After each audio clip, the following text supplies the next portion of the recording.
Welcome to ચેતુસ kitchen. આજે આપણે શિયાળાની સિઝન છે તો ઘઉં ચોખાના પાપડ બનાવશું. એક વાટકો આપણે ઘઉંનો લોટ લીધો છે, એક વાટકો ચોખાનો લોટ લીધો છે, અહીંયા પાણી લીધું છે, એમાં કરીને આપણે પાણી લેવાનું છે. અહીંયા સ્વાદ મુજબ મીઠું લીધું છે, અહીંયા 2 ચમચી ખારો લીધો છે. તો ચાલો આપણે ગેસ પેટાવીને આંધણ મૂકી દઈએ. અહીંયા આપણે ખીચી કૂણવવા માટે તેલ વાટકીમાં લીધું છે.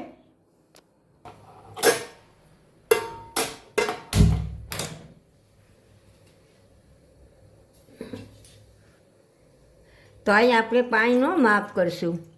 2 વાટકા લોટ છે ઘઉંનો અને ચોખાનો, તો આપણે 3 વાટકા પાણી મૂકશું.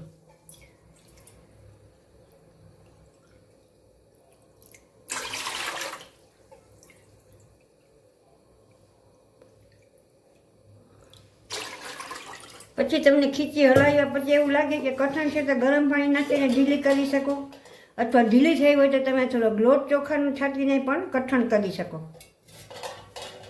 પાણીમાં નિમક નાખી દઈશું, ખારો નાખી દઈશું અને હવે આપણે એને ઢાંકી દઈશું. એકદમ પાણી ઉકળતું થઈ જશે પછી આપણે લોટ નાખીને હલાવશું. હવે આપણે ખીચી બનાવી લેશું ને? હા. તો કઈ રીતે બનાવશો ખીચી? બસ જો આપણે લોટ ચાળી લીધો છે ને હવે આપણે માપનું પાણી મૂકી દઈશું. પછી પાણી ગરમ થશે એટલે આપણે લોટ નાખીને હલાવશું એકદમ, અને પછી આપણે એકદમ વરાળે બાફશું. બાફીને પછી આપણે એકદમ કૂણવશું ને પછી વણતા જશું એમ કૂણવતા જશું. તો તમે પૂરી રેસીપી જોજો એટલે તમને ખ્યાલ આવશે. તો અહીંયા આપણું આંધણ એકદમ ઉકળી ગયું છે. હવે આપણે નીચે ઉતારી અને લોટ નાખીને હલાવશું.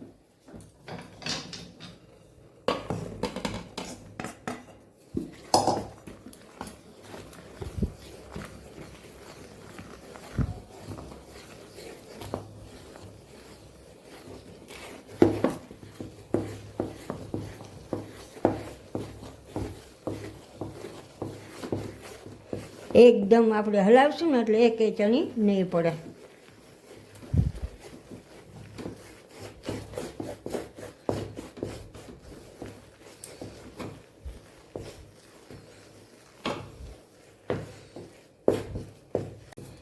તો અહીંયા મજાની આપણી ખીચી હલાવાઈ ગઈ છે. હવે આપણે તેલ થાળીમાં ચોપડીને કાઢી લેશું ને પછી ઢોકળિયામાં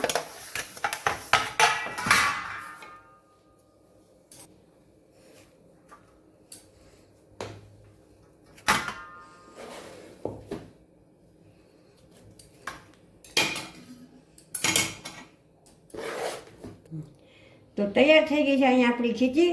હવે આપણે આંધણ પાછું મૂકી અને વરાળમાં વાપશું. કૂણવતા જશું અને મૂઠિયા મૂકતા જશું. તો આપણે અહીંયા ફરીથી પાછું આંધણ મૂક્યું છે, ઉકળી જશે એટલે આપણે મૂઠિયામાં મૂકી દઈશું અને આપણા જારીની અંદર તેલ ચોપડીને અંદર જારી રાખી દઈશું.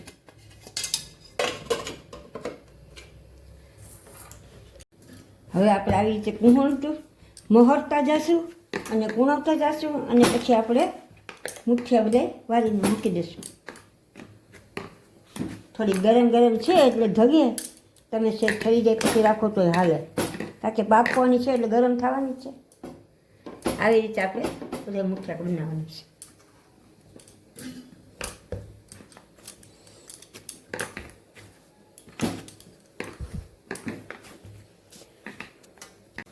તો અહીંયા આપણું આંધણે થઈ ગયું છે અને ખીચી કૂણવીને મૂઠિયા વાળીને આપણે બનાવીને મૂકી દીધા છે. હવે આપણે ઢાંકી દઈશું, 10 થી 15 મિનિટ એને બફાવા દઈશું.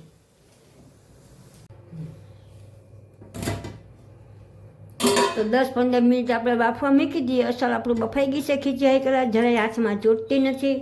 તો હવે આપણે 2 મૂઠિયા લઈ અને ઠરશે એટલે પાપડ વણવાનું ચાલુ કરશું. તો હવે આપણે મૂઠિયા 2 ઠરવા કાઢી લઈશું. પાછું આપણે ઢાંકી દઈશું એટલે ખીચી એવી ને એવી ગરમ રહે ને ઠરતી જાય એમ આપણે વણતા જશું.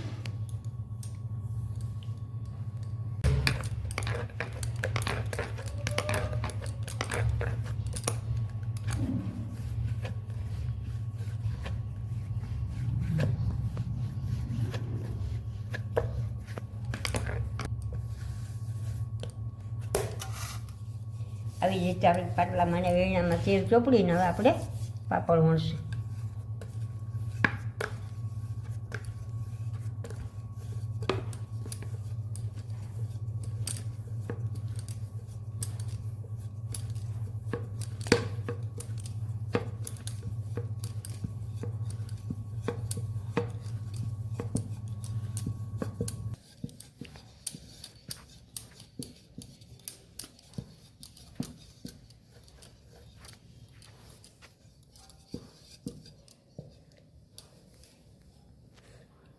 તો અહીં વણાઈ ગયો છે આપણો આ પાપડ.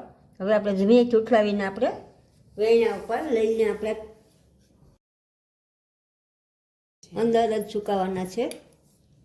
આખી રાતમાં ગમે ત્યારે પાપડ આખી રાતમાં આખા દિવસમાં સુકાઈ જાય છે. બાયને તડકો દેવાની કાંઈ જરૂર જ નથી પડતી.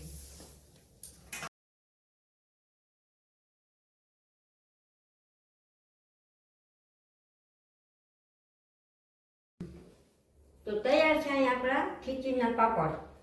આપણે આખો દિવસ વણ્યા હોય તો આખી રાતમાં આવા એકદમ સુકાઈ જાય. ઘરમાં ને ઘરમાં આપણે તડકો દેવાની કંઈ જરૂર નથી પડતી અને એકદમ સુકાઈ ગયા. હવે આપણે એને તળશું અને શેકશું.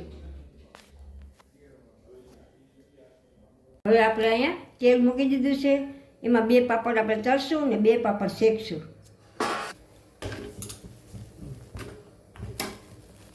આવી રીતે આપણે ફેરવ્યા કરવાના એટલે બળી ન જાય. અસલ મજાનો શેકાય પાપડ.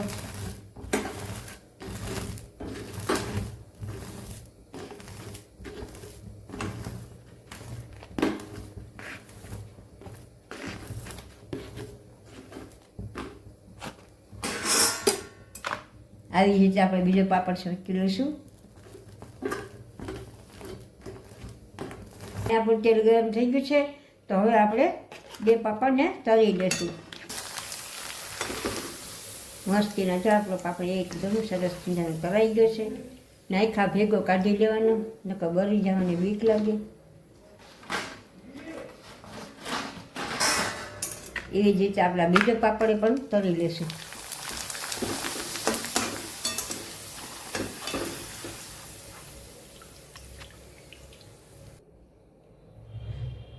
તો તૈયાર છે અહીંયા આપણે ઘઉં ચોખાના પાપડ. આપણે 2 પાપડ શેક્યા છે, 2 પાપડ તળ્યા છે.